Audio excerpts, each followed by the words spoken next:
ভারতের এবারের বিধানসভা নির্বাচনের ফলাফল ঘোষণার পর নতুন সমীকরণ তৈরি হয়েছে।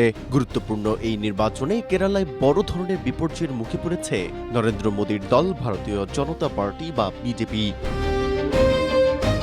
১৪০ আসনের এই বিধানসভায় সরকার গঠনের জন্য প্রয়োজন মাত্র ৭১টি আসন। কংগ্রেসের নেতৃত্বাধীন ইউনাইটেড ডেমোক্রেটিক ফ্রন্ট এখানে নিরঙ্কুশ সংখ্যাগরিষ্ঠতা পেয়েছে। ১২৭ আসনের ফলাফল ঘোষণার পরপরই তারা ৭৫টি আসন পেয়ে যায়। বিপরীতে কেরালা জয়ের স্বপ্ন দেখা মোদীর দল বিজেপি মাত্র ৫টি আসনে নিজেদের অস্তিত্ব ধরে রাখতে পেরেছে। কিন্তু এই নির্বাচনে বড় চমক দেখিয়েছে ইন্ডিয়ান ইউনিয়ন মুসলিম লীগ। স্ট্রবেরি সুপার ডটেড ও ক্লাসিক ভ্যারিয়েন্টে সেন্সেশন জাগুক শিহরণ। কংগ্রেসের শরিক এই দলটি একাই ২৩টি আসনে জয়লাভ করেছে। তবে সবকিছু ছাপিয়ে ভারতের কঠোর রাজনীতির মুখে দাঁড়িয়ে অনন্য ইতিহাস সৃষ্টি করেছেন মুসলিম তরুণী ফাতেমা তাহলিয়া।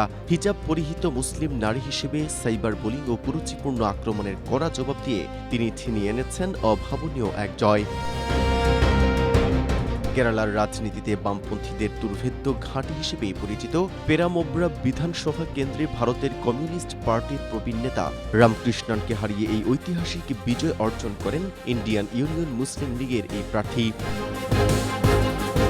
মাত্র ৩৪ বছর বয়সী ফাতেমা তাহলিয়া এবারের নির্বাচনে মোট ৬৩,৯৯৯ ভোট পেয়ে ৪,৭০০ ভোটের ব্যবধানে জয়লাভ করেছেন। এই জয়ের মাধ্যমে তিনি শুধু বাম দুর্গের পতনই ঘটাননি, বরং ইন্ডিয়ান ইউনিয়ন মুসলিম লীগের দীর্ঘ ইতিহাসে প্রথম নারী বিধায়ক হিসেবে নির্বাচিত হয়ে নজির স্থাপন করেছেন। তার এই বিজয় ভারতের বর্তমান রাজনৈতিক প্রেক্ষাপটে সংখ্যালঘু ও নারীদের জন্য এক বিশাল অনুপ্রেরণা। তবে ফাতেমা তাহলিয়ার এই জয়ের পথ মোটেও মসৃণ ছিল না। হিজাব পরিহিত একজন মুসলিম তরুণী হিসেবে প্রার্থিতা ঘোষণার পর থেকেই তাকে চরম সাইবার হামলা ও অনলাইন হয়রানির শিকার হতে হয়। তার সক্ষমতা ও পোশাক নিয়ে সামাজিক যোগাযোগ মাধ্যমে প্রতিনিয়ত কুরুচিপূর্ণ মন্তব্য ধেয়ে আসে। কিন্তু সব ধরনের বিদ্বেষ, অপপ্রচার ও কটাক্ষকে বৃদ্ধাঙ্গুলি দেখিয়ে তিনি অসীম সাহসিকতার সঙ্গে ভোটের মাঠে লড়াই চালিয়ে যান এবং শেষ হাসি হাসেন। কোজিকোড জেলার পেরুভায়ালে জন্ম নেওয়া ফাতেমা ছাত্র রাজনীতির মাঠ থেকে উঠে এসেছেন।